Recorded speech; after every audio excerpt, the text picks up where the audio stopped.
Hello, good morning. આજથી આપણે unit number 4 in cyber security that is hacking basics એના વિશે શરૂઆત કરીશું. સો સૌથી પહેલાં તો હેકિંગ શું છે? સો ફર્સ્ટ લાઇનમાં તમે એની ડેફિનેશન જોઈ રહ્યા છો કે what is hacking. So hacking in its essence is the process of exploiting vulnerabilities. એટલે હેકિંગ શું છે કે વનરેબિલિટી એટલે કે જે જોખમાઈ હોય સિસ્ટમની અંદર એને એક્સપ્લોઇટ કરવાની પ્રોસેસને હેકિંગ કહે છે. In computer system networks or software application to gain unauthorise access or control over them. તો આ વસ્તુ મેઇન છે કે એક્સેસ મેળવવો પણ કેવો unauthorise access, right? So it can be categorized into various types of based on intent and legality. કે એનો ઇન્ટેન્ટ શું છે અને કેટલી લીગલિટીથી એ એક્ટિવિટી થઈ રહી છે એના ઉપર ડિપેન્ડ કરશે કે આપણે કયા કયા ટાઈપના હેકિંગમાં એને ડિવાઈડ કરી શકશું. And it is crucial to distinguish between ethical and unethical hacking. Mainly બે ટાઈપના એથિકલ અને અનએથિકલ આ બે ટાઈપના હેકિંગ હોય છે જેને આપણે ડિટેલમાં જોઈશું. So once again here it is a formal definition of hacking.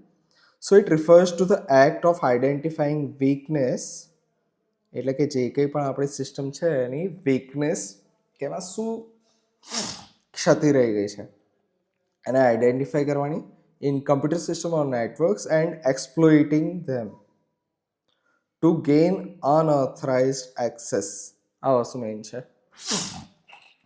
Modify data disturb operations. Unauthorise access લેવાનો, ડેટાને મોડિફાઈ કરવાનો અને ઓપરેશન્સ જે ચાલતા હોય નોર્મલી એને ડિસ્ટર્બ કરવાના, એને ડિસ્ટર્બ કરી દેવાના.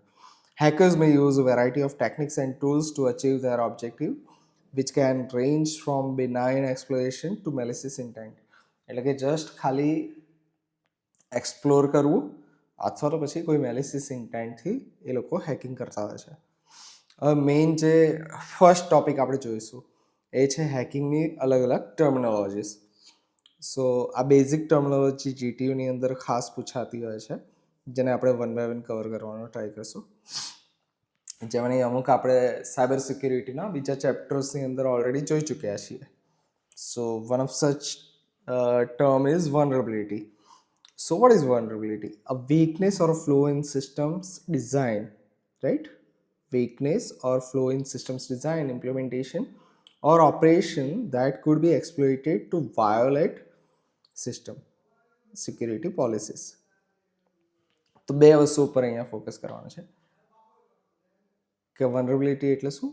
વીકનેસ અથવા તો ફ્લો ઇન સિસ્ટમ્સ ડિઝાઇન કે જેને આપણે યુઝ કરી શકીએ એક્સપ્લોઇટ કરવા માટે, સિસ્ટમને હેક કરવા માટે જેનો યુઝ થાય એ જે વીક પોઈન્ટ હોય એને આપણે વનરેબિલિટી કહેતા હોય છે. હવે નેક્સ્ટ છે exploit. A piece of software, a sequence of commands or a technique use to take advantage of the vulnerability. એટલે કે વનરેબિલિટીનો એડવાન્ટેજ લેવા માટે જેનો યુઝ થાય એ સોફ્ટવેર, કમાન્ડ્સ અથવા તો ટેકનિક્સને આપણે એક્સપ્લોઇટ કહેતા હોય છે, બરાબર? જે આપણને એપ્લિકેશનની સિક્યુરિટીને કોમ્પ્રોમાઇઝ કરી આપે. સો વનરેબિલિટી ખબર પડી ગઈ, એક્સપ્લોઇટ ખબર પડી ગઈ. નેક્સ્ટ છે zero day.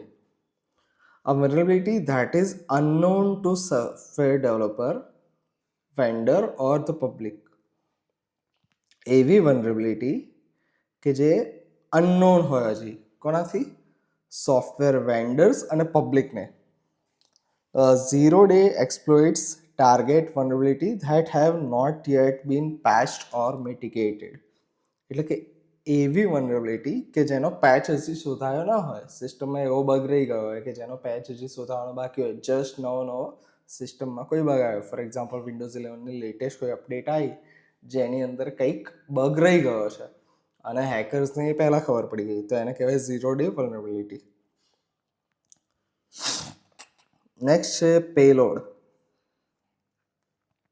The malicious code or instructions delivered by exploit to achieve specific outcome such as gaining unauthorized access or causing system damage.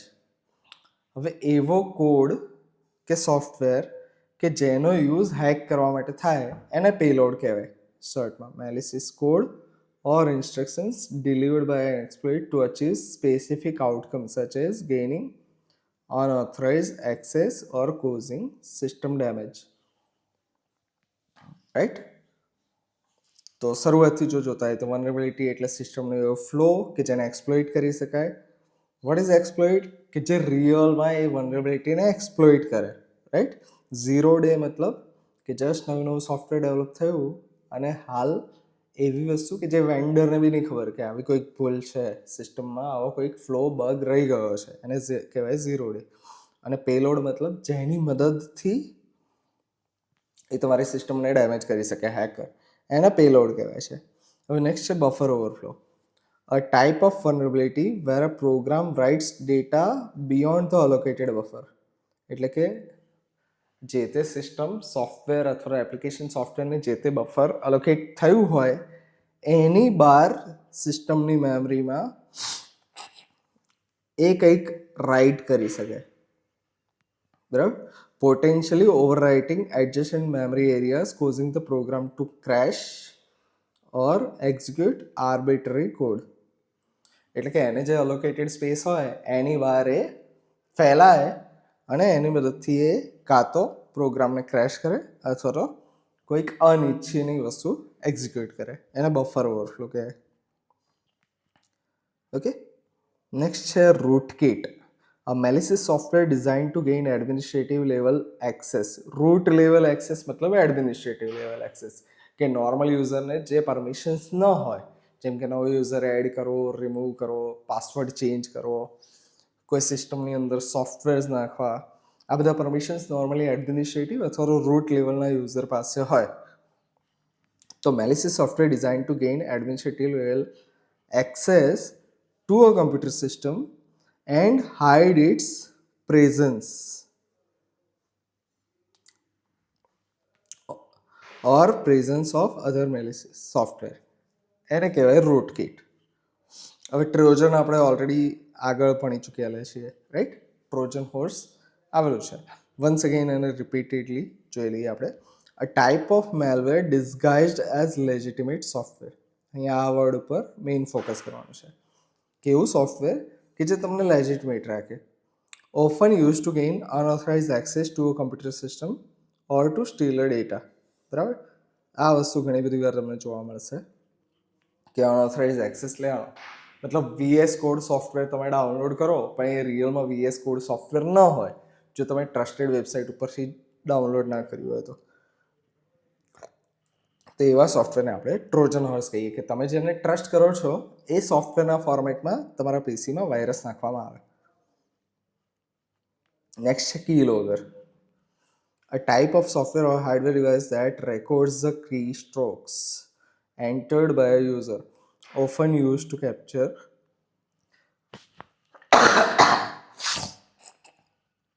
sensitive information such as passwords or credit card numbers. શોર્ટમાં keyboard ઉપર તમે કંઈ પણ type કરો એને એ capture કરી લે, એને કહેવાય કીલોગર. આપણે ઓલરેડી એનો પ્રેક્ટિકલ કરી ચૂકેલા છીએ. ફિશિંગ પણ ઓલરેડી આવેલું છે. Let's for the sake of completeness ફરી એકવાર જોઈ લઈએ. A social engineering technique. Phishing એ સોશિયલ એન્જિનિયરિંગનો એક્ઝામ્પલ છે, એ આપણને ઓલરેડી ખ્યાલ છે. Social engineering techniques where attackers attempt to trick individual into divulging sensitive information such as login credential, financial information by masquerading as a trustworthy entity. શોર્ટમાં તમને એવા ઘણા બધા કોલ્સ આવતા હોય છે, ઈમેલ્સ આવતા હોય છે કે HDFC બેંક તરફથી, ICICI બેંક તરફથી કે ફેસબુક તરફથી તમને મેલ આવ્યો અને એ તમને કહે છે કે તમારો પાસવર્ડ ચેન્જ કરો, આ વસ્તુ પ્રોવાઈડ કરો, અહીંયા ક્લિક કરો તો તમારું આ એકાઉન્ટ જે છે એ ફસાયેલું છે અને એ અમે સોલ્વ કરી આપશું ઇસ્યુ. આ બધા જે ટાઈપના ઈમેલ્સ થ્રુ થતું હોય એને ફિશિંગ કહેવાય છે, અને વોઇસ કોલ થ્રુ થતું હોય એને ફિશિંગ કહેવાય છે, SMS થ્રુ થતું હોય એને સ્મિશિંગ કહેવાય છે. આ બધા શોર્ટમાં સોશિયલ એન્જિનિયરિંગના એક એક્ઝામ્પલ્સ છે. What is social engineering? એનું પણ આપણે જોવાનું છે. Manipulating individuals to divulge confidential information. આ વસ્તુ ઉપર ખાસ ફોકસ કરવાનું છે. કે social engineering is about manipulating individuals, કે વ્યક્તિઓને મેનિપ્યુલેટ કરવામાં આવે છે અહીંયા, to divulge confidential information or perform actions that compromise security, often exploiting human psychology, કે હ્યુમન સાયકોલોજી જે છે એને એક્સપ્લોઇટ કરે રાધર ધેન ટેકનિકલ વલ્નરેબિલિટી. એટલે કે મારા વિન્ડોઝ 11 નવી સિસ્ટમ આવી અથવા તો એન્ડ્રોઈડ 14 આવ્યું, એની અંદર જે બગ્સ છે એની ઉપર ટ્રાય નહીં કરવાનું, બટ એના જે યુઝર્સ છે એની સાયકોલોજી, કે એને શું કહીશું તો એ ભડકીને આપણને પાસવર્ડ આપી દેશે કે સિસ્ટમનો એક્સેસ આપી દેશે, એ ટ્રાય કરવો એને કહેવાય સોશિયલ એન્જિનિયર. નેક્સ્ટ છે બેકડોર.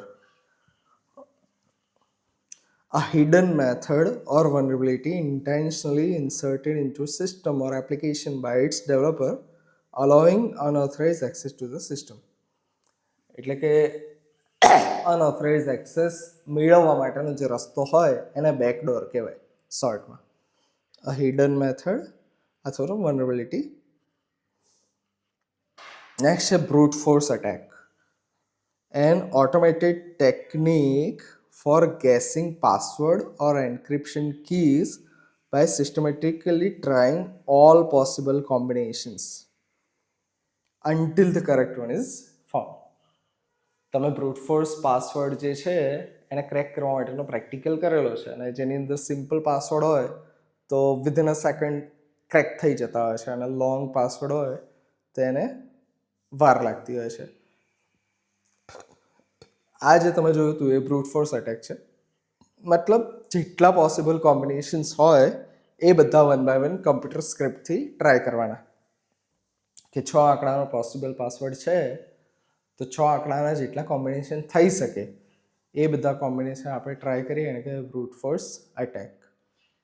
ઓકે, સો આ લેક્ચરની અંદર આટલું જ રાખીએ. નેક્સ્ટ લેક્ચરની અંદર આપણે ટાઈપ્સ ઓફ અટેક જોઈશું, કે હેકિંગ કયા કયા ટાઈપના હોય છે, રાઈટ.